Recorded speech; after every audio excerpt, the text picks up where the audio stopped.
Okay, and here for the last part of the video, we'll just go quickly through the movie collection, and we'll start up here with the stuff on top. I got Last Exile box set. There's a sequel series that just came out. I need to get that, but I really love Last Exile. The Beatles Anthology, all 4 volumes of the James Bond collection.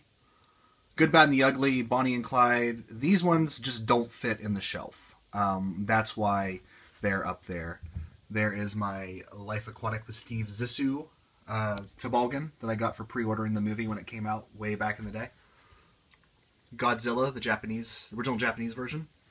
The Tool Salival box set, which is now complete thanks to my good buddy Chance. Mighty Morphin Power Rangers box set, just got that not too long ago. The 6 Feet Under box set. And Firefly Serenity on DVD, and then the Blade Runner, I believe that was the 35th anniversary, or maybe just the 30th anniversary box set. I can't remember. They released so many versions of that it's kind of pointless trying to keep up. And then just some odds and ends of my DeLorean. A couple DeLoreans, the Ecto 1A, Batmobile, and 2 Aston Martins. Ecto 1. The 2003 Teenage Mutant Ninja Turtles figures, which I thought no Teenage Mutant Ninja Turtles figures will ever get better than that, and I was completely proven wrong. My 2 favorite versions of Storm Shadow and Snake Eyes. I think version 2 for each of them. And then here are the new Ninja Turtles figures, which are just leaps and bounds better than anything that's ever come out. Especially that Leonardo figure. It just looks completely badass. Okay, going down the list here. I'm not going to I might point out a few things, but really, if you guys want to check this out, you can check it out. I figure this will probably be the least watched of the videos, but who knows. If I see anything worth pointing out. The Blue Velvet Blu-ray, worth getting. Brick, that's another movie that everyone should see.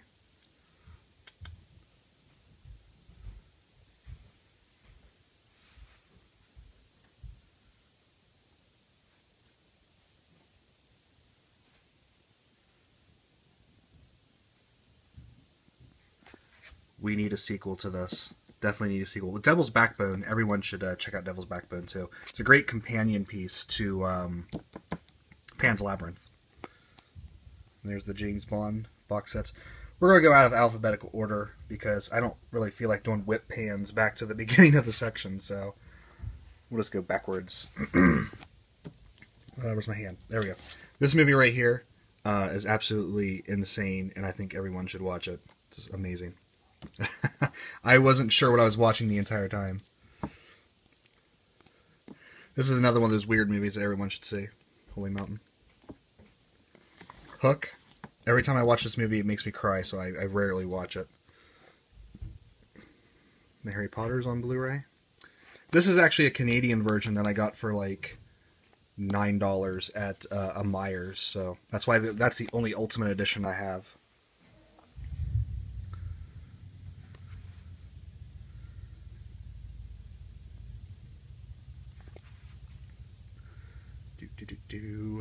I don't really know what to say here. I guess I should be talking something, otherwise you guys are going to be really friggin' bored. Probably should pull out more stuff, but I don't want this video to go on, because this is a big, big shelf here, and I don't want it to go on. Daniel Craig, where's my hand? Daniel Craig is my favorite James Bond now. I don't know. Just can't get over how good he is. Kiss Me Deadly, that's a great film noir. Kuroneko. Anything that you see this little C on the side of it, just go ahead and assume it's a great movie.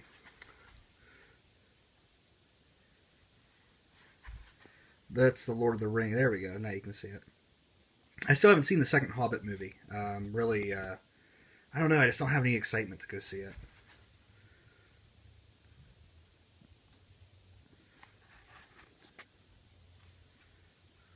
This right here, there we go. You'll watch this on Blu-ray and you think, why do you have a 1927 movie on Blu-ray? It looks like it was filmed yesterday. They did a phenomenal job cleaning up that movie. I still say everyone should see this. Awesome. And so is this. And so is this. Mulholland Drive. Probably my favorite David Lynch movie. Night of the Hunter. Again, that little C there. Pretty wild little film. And then we got the Star Treks there.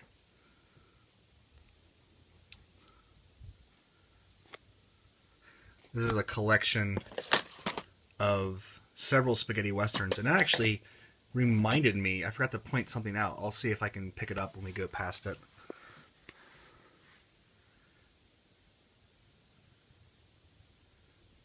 Scream 4, absolutely love Scream 4.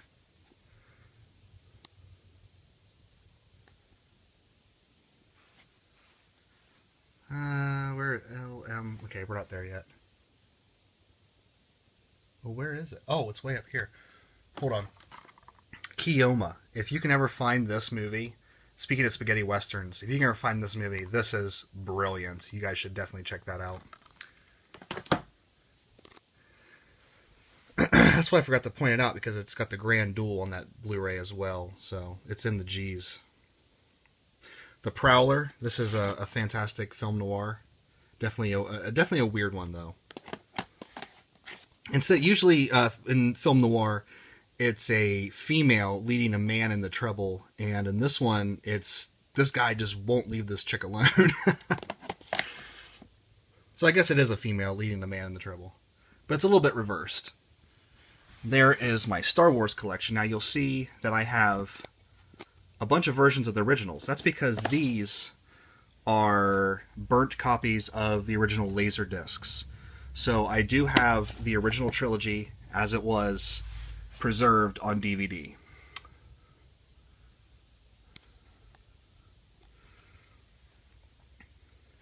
I'm still waiting for this, the director's cut. Supposedly it's going to happen eventually, coming on Blu-ray. I know they released the theatrical version of it, but I want the director's cut. There's a lot of nice little additions to the movie. This is going to get really jerky because I'm on my butt scooting across the floor.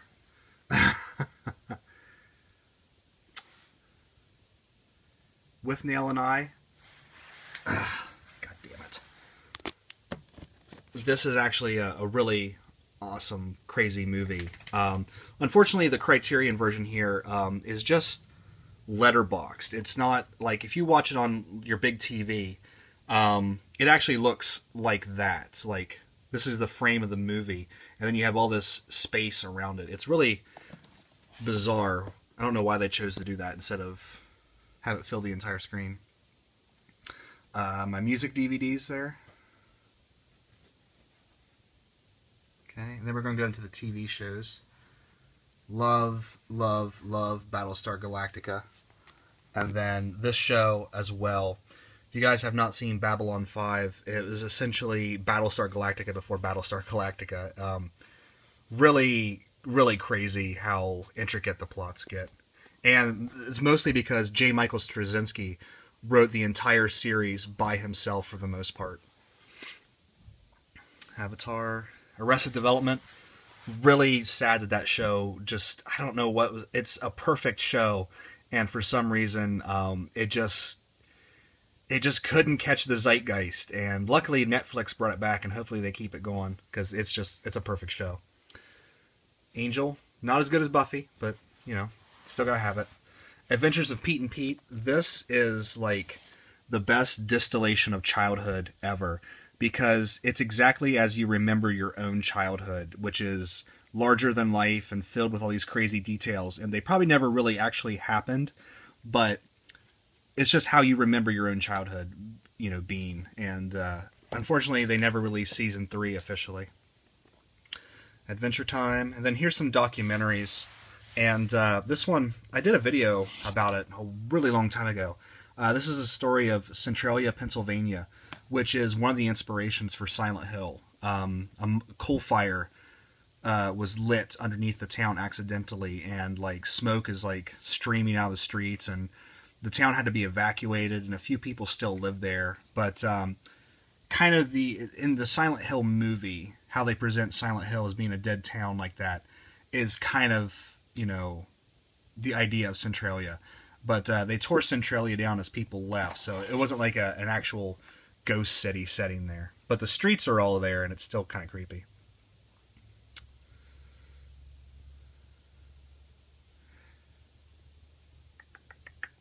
Okay, let me go down the next shelf. There's the Buffys. Gotta have those. That's probably, I don't know, man.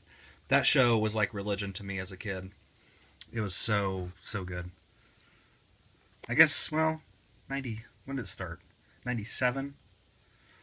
I was 15 then. I guess that's a kid. Farscape, another fantastic series. They released this on Blu-ray, but it's not the Starburst editions that have all the bonus features and stuff. So I'm just going to stick with the DVDs until they release the real versions. Firefly on Blu-ray. And you're probably going to start hearing some chewing. That's because he's just going to town on that thing.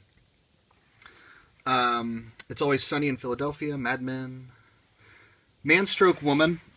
Look out, Duncan. I got this because I found it at half-price books for like next to nothing. And it's got Nick Frost. And I can't remember her name, but she's been in a lot of stuff too. But it's a pretty funny sketch comedy show. It seems like they always do, like Britain just does a ton of sketch comedy shows. And that leads me to Mask, which I picked this up, and I had really fond memories of this as a kid. But watching it as an adult, it really just doesn't live up to the memories I had as a kid. So luckily I got that cheap. And there's the Power Morphers. God. Mighty Morphin Power Rangers, the first box set. The box is up top, I just showed you that. The Mr. Bean Collection. And I believe this has the movie in it as well. I might be wrong. Nope, this is just, this is the entire TV series. I thought it had the movie, the first film in it as well, but I guess not. I gotta get those. The first one and Mr. Bean's Holiday. And then down here, the final shelf, Twin Peaks. Gotta watch it. Veronica Mars, the movie's coming out. Get ready for that. I gotta find the third volume of Thundercats. I really enjoyed that. Survivors. This is a British show that Grub Gun told me to watch. And I've been slowly working my way through it. And it is, if you like The Walking Dead, you'll love this. It doesn't have zombies or anything in it. It's a more realistic look at like how society would just break down in the event of a big plague. Star Wars: The Clone Wars. This was a fantastic series. Unfortunately, I mean, I didn't watch the CGI cartoon because I'm not a big fan of CGI cartoons. But this was done by the same people that did Samurai Jack, and I really loved the art style. I kind of liked the first series a little bit more because some of them were presented as like silent films, and I don't know, it just seemed like a lot cooler. Next Generation. Oh my god, this is going to get so annoying. Next Generation on Blu-ray. That's Star Trek the Animated Series on DVD because they haven't released it on Blu-ray yet. At least I don't think they have. There's the original series on Blu-ray. Spaced. If you guys want to see where sort of, you know, Shaun of the Dead and World's End, where they all got started, this is, well, I think Big Train came out before this. They were on that. But this is where they all melded together and sort of congealed as a group. So definitely check out that series. Space Above and Beyond, South Parks. 6 Feet Under, probably the best TV series ever made. I'll go down swinging on that one. Sherlock. The entire reason why I work in the medical field is Scrubs. And it's actually pretty funny how accurate this show is to the day-to-day life of people who work in a hospital. Sometimes it's pretty crazy, but most of the time you're just trying to kill your boredom. Rome, fantastic HBO series. And Robotech, the complete series. Parker Lewis Can't Lose. Another childhood staple that no one else seems to remember, except for me, I guess. The American Office, which I stopped buying because I just stopped liking the show. Because it was nowhere near as good as the British Office, the original. Because this tells a very concise story. And I like that. It feels more realistic than this. Because, you know, when it got to be like season 7... I started to think to myself, why aren't these people celebrities? Because, you know, the Duck Dynasty people are celebrities, and reality TV people become celebrities, and these people, for 9 years, basically live their lives as normal, whereas this show deals with the aftermath of the show. So that's really cool. And for you Canadians up there, you probably remember this show, The Odyssey. If you guys remember those kids. I absolutely loved this show as a kid. I think Sci-Fi Channel played it in the mornings, and I just have such fond memories of watching it. And then to buy this DVD, it's how many DVDs are in here? Four discs.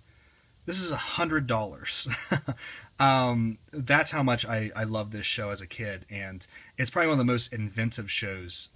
You know, kids shows today are kind of a little bit too childish or too adult. This straddles a real fine line, and actually is scary in places and really inventive in places. And it's a show that, unfortunately, a lot of people just don't know about, especially if you live outside of Canada, which I live down here in the States. So not too many people down here really know about that show. And then Northern Exposure. And then Whip Pan, the final thing here is my Mystery Science Theater 3000 collection, which I have the Tom Servo and the Gypsy figures.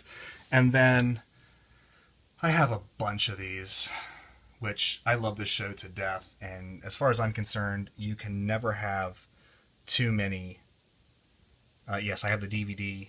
This is the reprint DVD. This is not the original DVD. It's worth like hundreds of dollars. And the Blu-ray, which the Blu-ray has a great documentary on the making of the movie and what a terrible event it was. Versus Gamera, all the volumes. And then down here, I have a little bit of the after MST3K stuff. I have all the film crews, which they started doing these with Shout Factory, and then, I don't know, it just never took off. They decided to do... I hate DVD cases so fucking much. They decided to do riff tracks, and I have some of these. And the MST3K crew really kind of split into two groups. Some of them going to riff tracks, and some of them going to Cinematic Titanic, which I don't have any of the Cinematic Titanic DVDs yet, but I'm going to start getting some of them because, yeah, I want to see what the other guys are doing. But they just announced that they're going to be hanging it up. So, yeah, really it's Mike, Bill, and Kevin are the last ones kind of holding on to the riffing. So, anyway, oh, shit, sorry, Duncan. That is the end, and that's the DVD shelves. Hopefully that wasn't too boring for everybody. But, yeah, I want to thank you guys so much for watching all these videos. Take care. I'll see you next time.